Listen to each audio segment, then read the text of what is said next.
ladies and gentlemen, we want to thank you. This has been a phenomenal town hall meeting. We had a great turnout, but in particular, 3 reports stood out: Edward Simon, James Hendricks, and Jeff Stewart. While Cliff, Matt, and I follow up with those witness reports, Bobo's going to head over and do some solo camping on the Alabama Coushatta Reservation. That's where there's been ongoing activity. Okay, very good. Let's do it.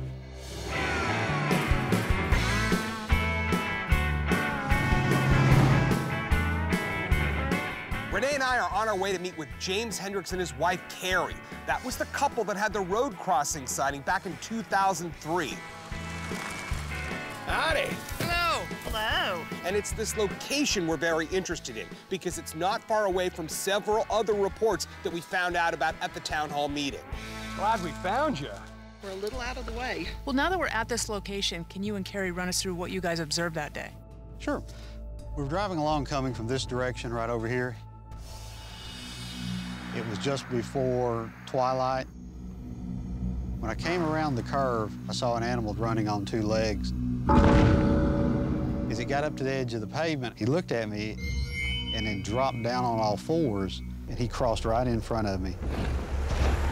Came up on the other side, squatted down and looked back over its shoulder at me. He stood up, stepped into this area, and headed that direction. Was this not mowed at that time? Not at the time. This area is known as the Big Thicket. So basically, it was a mixture of pines, of yopons, a smattering of oak. So you said you're about 7 yards away from it. You both saw it. Can you describe what you saw? It appeared to be about 5 feet tall, had reddish-brown hair. The hair hung off of its arms probably about 6 inches. It was very stocky build, very muscular. The face was flat, but it had human features. Well, you know what? I'll walk over there and we'll just see if we can get as close to what you saw as possible. Sure. Matt, just a little bit to your left.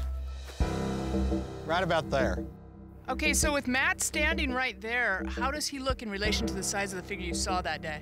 The figure would have been shorter. Shorter, Matt. There. What's unusual about this incident was the creature wasn't 7 or 8 feet tall. It was actually smaller than me. It was a juvenile. An area with juvenile Sasquatches could be very good for us because they may be more bold and therefore easier for us to have an encounter with. So it's kind of upright, gets to the top of the road, pauses for a second, and then kind of crouches down and lopes across, hands touching the ground, and then crouches down facing the road like that. It crouched down facing the woods, but turned its torso. And then it gets up and it moves on in through the brush. Right. That's kind of what I'd expect. When they want to become invisible next to traffic, they'll get down and make themselves small, like a tree stump. So when people look over to them, they think maybe it's just they're looking at a stump, and it tends to work. After hearing their story, what stands out to me is that this was along a very busy highway, and the size and the movements they described are within human parameters. I don't think this was a juvenile Bigfoot. Most likely, this was a juvenile human playing a prank.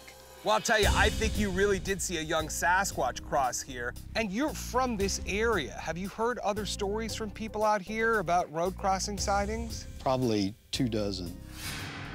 We definitely wanted to come and see this spot, but for me to believe in Sasquatch, I have to see one for myself. I think sometimes when you have to rule out the rational, you almost have to turn to the irrational.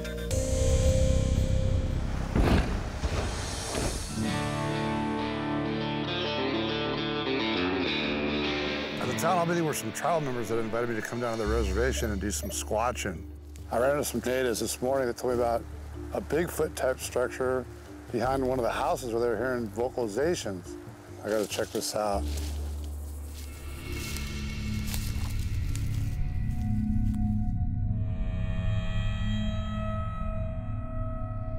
This is not a natural structure. This is definitely squatchy. This side's totally open, but this side, I imagine that used to be blocked. I don't think this was built as a shelter. I think this might have been an ambush point.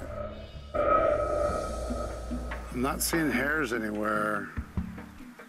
And pigs been rooting in here too. You can see there's been pigs rooting. So they wouldn't root if there's any fresh Sasquatch scent. There's now pig hair through this whole area. So I think this ambush structure was built here because right here is a game trail, a well-used game trail. Just a little highway.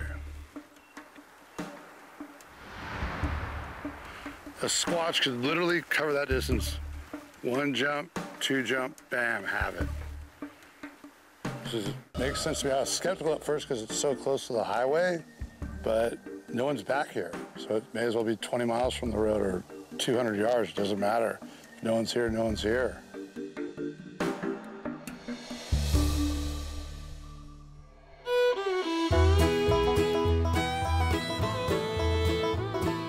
Today I'm going to meet up with Jeff Stewart. He was the witness from Town Hall that claimed to encounter a Sasquatch at like 5 feet distance in the middle of the day that jumped out of a tree. That sounds a little fishy to me. But I've been doing this for a long time. I've spoken to thousands of witnesses, and sometimes the initial story seems really outlandish, but when you go to the spot, it all starts making sense. So I'm going to give this guy the benefit of the doubt for right now.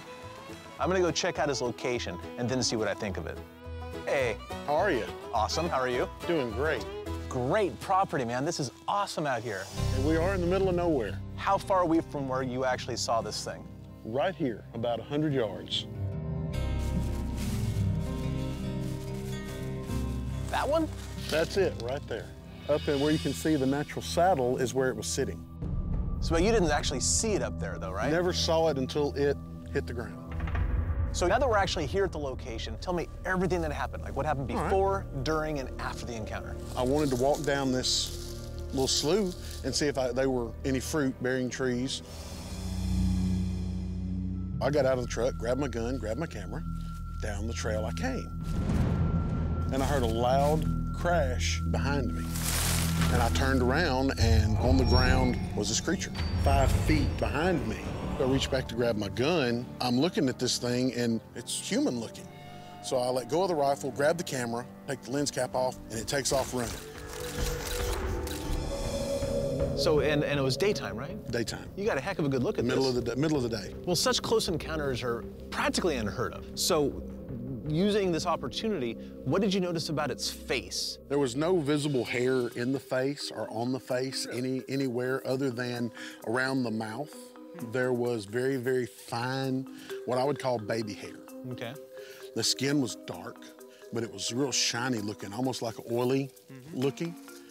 Its mouth was open just a little bit. Okay. That was the only noise that I heard, was it actually. How did this whole thing end? I mean, it ran off. Well, of course I went after it. And I snapped pictures. Do you have those with you? Yes, I do. Awesome. There it is right there. Yeah, it is a blob squatch indeed, but there's something there. And this is the photo of the footprint. I love situations like this. I had serious reservations about Jeff's story when I first heard it, but now that I've been to the location, heard the details, and then saw the pictures, I think he probably saw a Sasquatch in the middle of the day. I'm blown away. Listening to this story at Town Hall, I had deep reservations about believing your story. But I'm way more inclined to think that you saw one now, man.